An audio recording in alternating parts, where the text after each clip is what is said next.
गरम होता सबका के माथा रे, चले लगी अभी से काटा रे। सुन, अरे गरम होता सबका के माथा रे, चले लगी अभी से काटा रे। कस के अपन हिलाओ कमरिया, न तो हो जाई बेकार। सिंघरौली में आइल बारू पहली बार, नाचे के पड़ी गोरी तोरे लगातार। एमपी में आइल बारू पहली बार, नाचे के पड़ी गोरी तोरे लगातार। नाचे के पड़ी गोरी पड़ी गोरी पड़ी गोरी तोरे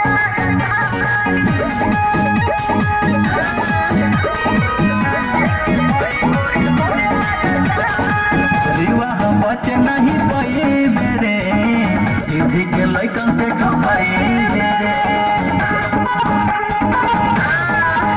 और जे भी आइल सुना ये छमिया, यहाँ बचा नहीं कोई हो। खुश हो जाई बजे हमनी, माला माल हो जाइबू हो। देखो तनी कब से देते और में बारिश, डर में दी है उतार। सिंघरौली में आइल बारू पहली बार, नाचे के पड़ी गोरी तोरे लगातार। एमपी में आइल बारू पहली बार, नाचे के पड़ी गोरी तोरे लगातार। तोरे लगातार, नाचे के पड़ी गोरी, नाचे के पड़ी गोरी तोरे लगातार।